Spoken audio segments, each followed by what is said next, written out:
제가 계속해서 이제 수요 예배 시간에는 저와 함께 사무엘상의 말씀을 함께 나누고 있습니다. 4장의 말씀에서는 이제 블레셋과의 전투에서 승리하기 위해서 이제 이스라엘이 법궤를 전쟁터로 들고 왔죠. 하지만 그 전투에서 이스라엘은 그야말로 정말 참패를 당했고 제사장인 홈리와 비느하스도 그 자리에서 죽습니다. 심지어 오늘 말씀의 이제 배경이 되는 언약궤를 빼앗기게 되죠. 그리고 또한 이 소식을 들은 엘리도 그 충격으로 죽게 되고, 또한 비느하스의 아내마저 아들을 낳고 죽습니다. 그래서 비느하스의 아내는 법궤가 빼앗긴 것을 이제 여호와께서 이스라엘을 떠나신 것으로 그렇게 생각해서 그 아들의 이름을 이가봇이라고 짓습니다. 하지만 오늘 말씀에서도 보겠지만 여호와께서는 결코 이스라엘을 떠나지 않으셨고, 블레셋에서 이제 홀로 싸우시며 돌아오실 준비를 하시는 그러한 모습이 오늘 말씀에서 그려지고 있습니다. 오늘 말씀을 한번 살펴볼 텐데요. 전쟁에서 이긴 블레셋은 하나님의 궤를 빼앗아서 아스돗이라는 곳으로 가져옵니다. 아스돗이라는 곳은 이제 블레셋 5개의 주요 도시 가운데 하나인데요. 역사적으로 이곳은 이제 해상무역 또한 제조의 중심지로 매우 번창했던 그러한 곳이었고, 무엇보다도 이곳에 블레셋 사람들이 섬기던 다곤의 그런 신전이 있었다라고 합니다. 그래서 블레셋 사람들은 언약궤를 들고 신전으로 들어가서 다곤 옆에 그 언약궤를 두게 됩니다. 그런데 저자가 이제 언약궤를 그 다곤 옆에 두었다라고 이야기하는 것은 전쟁에서 진 그 여호와가 다곤 신에게 항복하고 그의 종이 되었음을 그렇게 표현하기 위함입니다. 이렇게 블레셋 사람들은 자신들이 완전한 승리를 한 것으로 생각을 하고 자신들의 승리를 이렇게 즐기고 표현하고 있다라는 것이죠.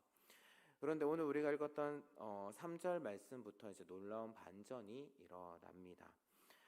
다음날 아침에 일찍 일어난 아스돗 사람들은 다곤이 여호와의 궤 옆 앞에 엎어져 있는 그런 놀라운 광경을 목격합니다. 이 모습은 마치 다곤이 여호와와의 전쟁에서 져서 여호와 앞에 완전히 항복하는 그러한 것과 같은 모습인데요. 왜냐하면 얼굴을 땅에 대고 엎드렸다라는 것은 완전한 항복 또한 완전한 헌신을 의미하기 때문입니다. 그래서 이것을 본 블레셋 사람들은 다시 다곤을 원래 있던 곳으로 그렇게 세워 놓습니다. 어떻게 보면 하나님께서는 분명히 블레셋 사람들이 이해할 수 있는 방법으로 다곤이 여호와 앞에 복종하고 있는 자신의 패함을 보여주고 있는 그러한 모습을 보여주시면서 여호와의 권능을 나타내셨지만, 블레셋 사람들은 그 사실을 애써 외면하고 마치 우연이나 아니면 누군가의 실수로 여기면서 그냥 없던 일로 넘어가려고 했습니다. 하지만 그 다음 날 더 놀라운 일이 벌어지죠. 다곤이 여호와 궤 앞에 엎어져 있는 것은 동일했지만 이번에는 더 심각하게 머리가 잘리고 두 손목이 잘려서 문지방 위에 놓여 있었다. 오직 다곤은 몸통 부분만 남겨져 있었다라고 오늘 기록하고 있습니다. 때로는 이제 고대에서 전쟁에서 승리한 것을 보여주기 위해서 적들의 머리 또한 손을 자르는 관습이 있었다라고 합니다. 후에 다윗도 골리앗을 물맷돌로 쓰러뜨린 뒤에 이제 골리앗의 목을 베는 것을 이제 볼 수가 있는데요. 또 머리와 두 손이 문지방 위에 있었다라고 이야기를 하고 있는 것은 마치 이제 다곤 신이 문으로 도망하려고 그렇게 시도를 했지만 결국 여호와 앞에서 도망치지 못하고 죽임을 당했다라고 그렇게 우리가 해석해 볼 수 있을 것입니다.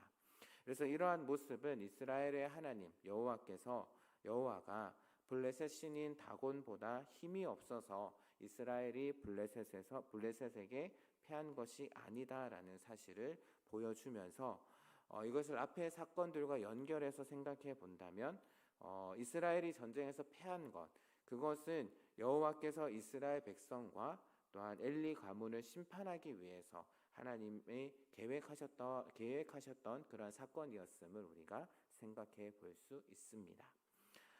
5절은 이 사건으로 인해서 생겼던 블레셋의 한 관습에 대한 저자의 설명인데요. 이 사건 이후에 다곤 신전에 들어가는 사람이나 다곤의 제사장들은 문지방을 절대 밟지 않았습니다. 이들은 다곤의 머리 또한 손이 놓였던 그 문지방을 마치 거룩한 것으로 그렇게 생각하고 이러한 행동을 했지만, 반대로 생각해 보면 이러한 관습은 어떻게 보면 다곤의 그런 치욕적인 패배 또한 여호와의 권능을 계속해서 생각나게 하는 그러한 역할을 하고 있음을 우리가 또한 생각해 볼 수 있습니다. 이제 6절부터는 적극적으로 이제 여호와께서 블레셋과 전쟁하시는 그러한 모습을 그리고 있는데요. 블레셋의 신인 다곤을 쓰러뜨린 여호와께서 이제 직접적으로 블레셋 사람들에게 재앙을 내리십니다. 앞서서 이제 다곤 신은 그 무력하게 그 손이 잘려 나갔죠. 그런 무력하게 잘려 나간 다곤의 손과는 대조적으로 여호와의 손이 강한 힘을 발휘하게 됩니다.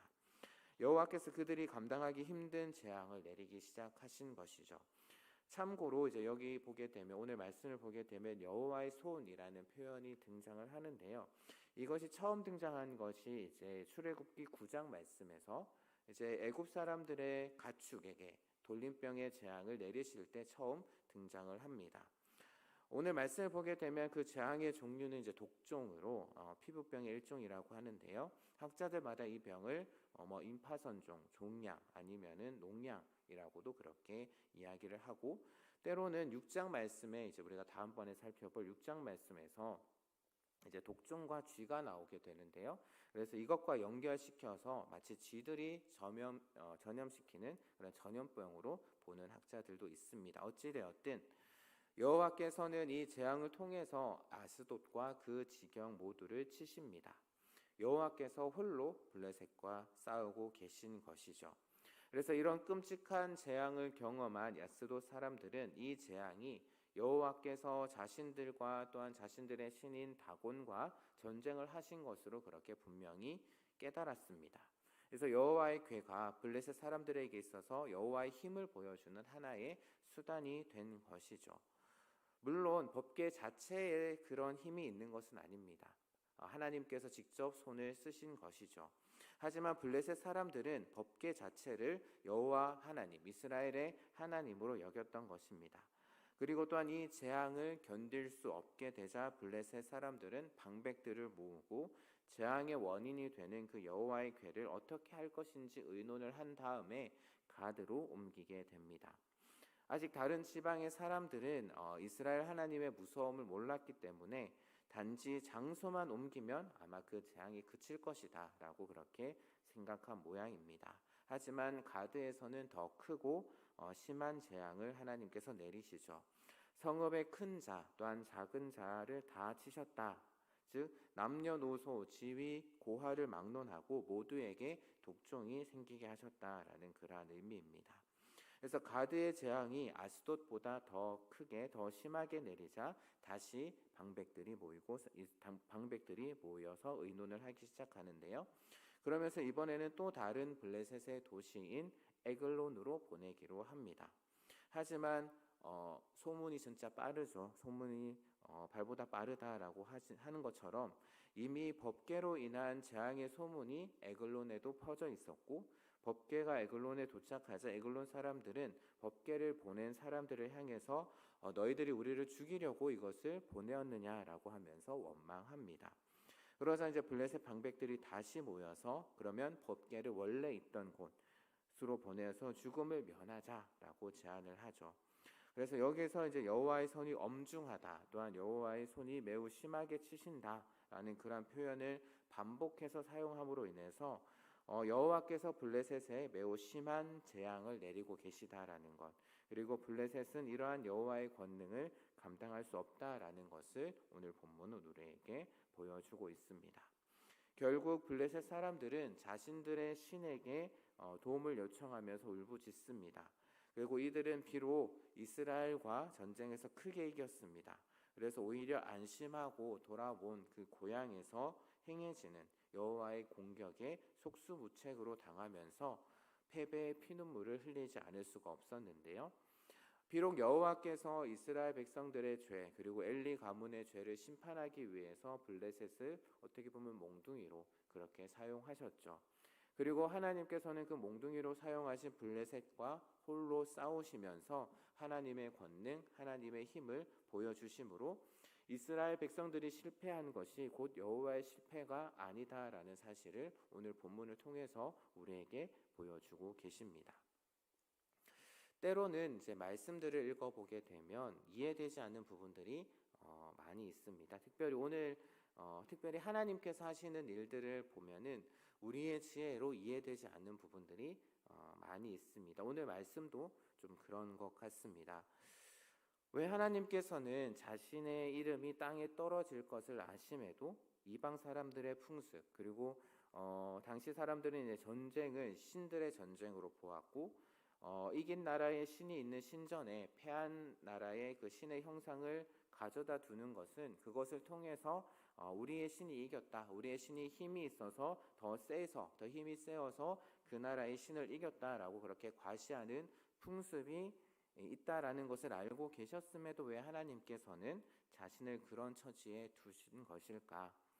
분명한 이유는 있습니다. 앞서서 제가 말씀드렸던 것처럼 이스라엘 백성들의 죄, 엘리 가문의 죄를 심판하시기 위해서 바로 이스라엘 백성들의 불순종 그리고 우상 숭배 또 하나님의 말씀을 청종하지 않는 그 이스라엘 백성들에게 어떻게 보면 경종을 울려주고 싶으신 그러한 마음에 하나님을 마치 우상 섬기듯이 하는 그런 이스라엘 백성들에게 너희들 그렇게 하나님을 섬겨서는 안 된다라는 것을 보여주시기 위해서 그래서 자신의 이름이 먹칠을 당할 것을 알고 계심에도 불구하고 이스라엘을 전쟁에서 패하게 하시고 스스로 다곤 신 아래에 위치하셨던 것이죠.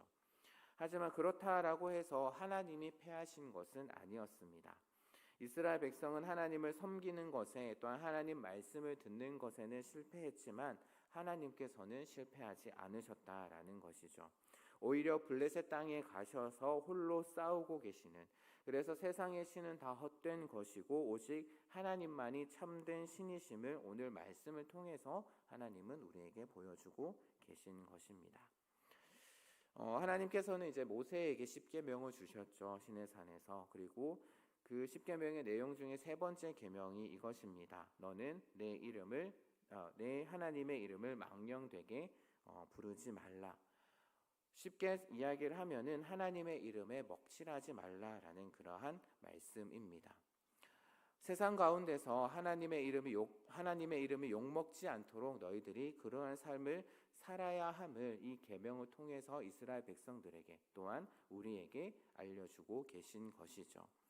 하지만 이스라엘의 역사를 보게 되면 얼마나 하나님의 이름을 먹칠했는지 하나님의 이름에 먹칠을 했는지 모릅니다.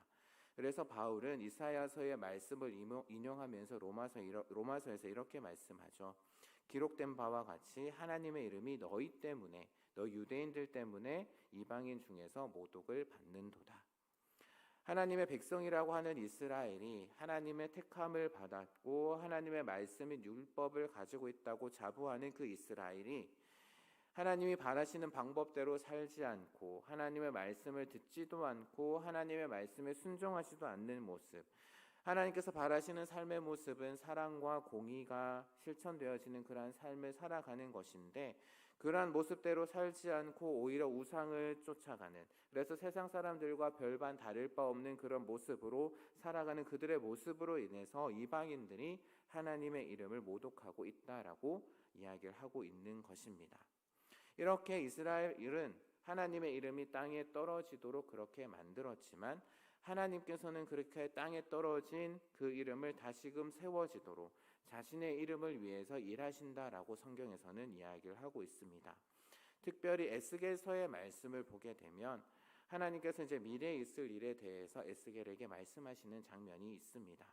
그래서 이방 땅에 있는 그 이스라엘 백성들을 정결하게 하셔서 그들이 다시금 이스라엘 땅으로 돌아오게 하시겠다라고 그렇게 약속하시는 말씀이 있는데요. 그렇게 이야기를 하시면서 약속하시면서 그렇다면 하나님께서 왜 그렇게 하시는지, 무엇을 위해서 이런 일을 하시는지를 설명하시는 부분이 있습니다.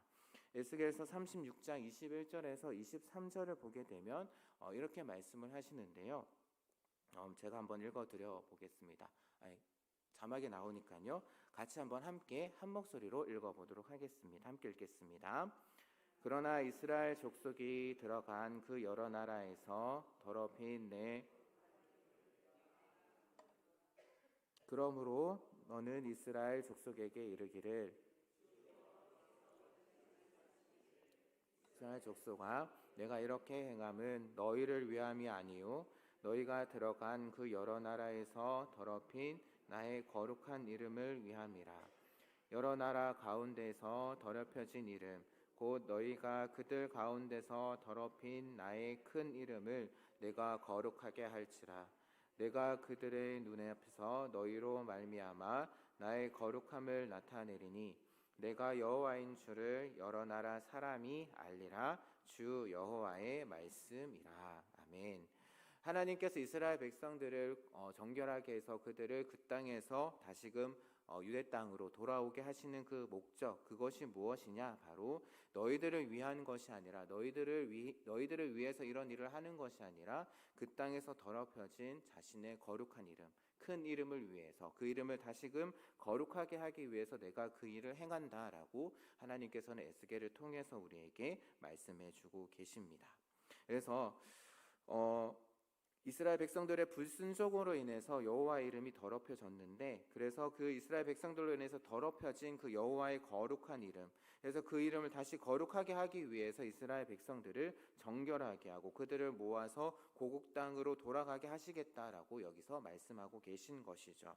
이스라엘 백성들이 뭔가를 해서, 뭔가 회개를 해서, 진정으로 회개를 해서 또 하나님의 이름을 위해서 뭔가를 해서 그렇게 하신 것이 아니라 하나님께서 바로 하나님의 거룩한 이름을 위해서 이스라엘 백성들로 인해서 땅에 떨어진 더럽혀진 그 하나님의 거룩한 이름을 위해서 그들을 정결하게 하시고 그들을 구원하셔서 구원의 역사를 이루어 가시겠다라고 하나님께서는 말씀하고 계신 것입니다. 오늘 말씀에서도 마찬가지입니다. 이스라엘 백성들의 불순종으로 인해서 이스라엘이 전쟁에서 패했습니다. 하나님의 이름이 땅에 떨어졌고 하나님의 이름이 더럽혀졌습니다.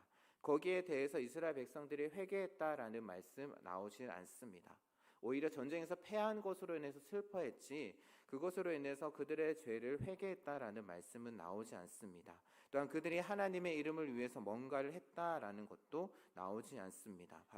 그 대신에 바로 하나님께서 자신의 이름을 드러내시기 위해서, 자신의 거룩한 이름을 드러내시기 위해서 오늘 블레셋과 싸우고 계시다라는 것을 오늘 말씀은 우리에게 보여주고 있습니다. 그들이 섬기는, 블레셋이 섬기는 다곤 신을 엎드리게 하고 그것을 깨뜨리심으로 인해서, 또한 그곳에 사는 백성들에게 또한 역병을 보내심으로 인해서 그들과 싸우심으로, 또한 싸워서 이기심으로 인해서 하나님께서 어떤 분이시고 그래서 하나님께서 어떤 힘과 권능을 가지고 계신지 블레셋 사람들에게 보여주고 계신 것이죠. 혹시 지금 여러분들은 어떤 모습으로 살고 계십니까? 여러분들의 모습으로 인해서, 여러분들의 삶으로 인해서 하나님의 이름이 높임을 받고 계십니까? 아니면 그 반대입니까? 우리는 하나님의 이름을 드러내고 또한 하나님의 영광을 위해서 하나님께서 세상 가운데 찬양 받으시도록 하기 위해서 이 땅 가운데 보내심을 입은 자들입니다. 그런데 과연 여러분은 그런 하나님의 부르심에 합당한 삶을 살고 계신지요? 물론 우리 힘으로는 하기 힘듭니다. 우리 힘으로는 그것을 감당하기 힘듭니다. 그렇다라고 해서 우리 힘으로 하기 힘들다라고 해서 그러면 우리는 그냥 우리 힘으로 안 되니까 그냥 가만히 있어야 되겠다라고 그냥 넋놓고 계시지는 않으신지요? 지금 이 시대를 보면은 참 하나님의 이름이 얼마나 땅에 떨어져 있는지 모릅니다.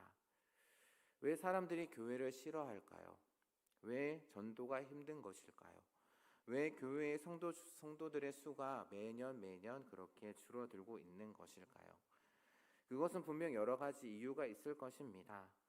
하지만 오늘 말씀을 통해서 생각해 본다면 우리가 하나님의 부르심, 또 하나님의 이름을 드러내고 하나님의 영광을 보여주며 하나님을 찬양하는 그러한 삶을 살아서 세상 가운데 하나님을 드러내는 삶을 살아야 되는데 그러한 삶은 살지 않고 자기의 이름만을 드러내고 또한 자신의 영광을 위해서만 살기 때문에 혹시 그런 것은 아닐까라는 조금은 두려운 그러한 생각이 듭니다.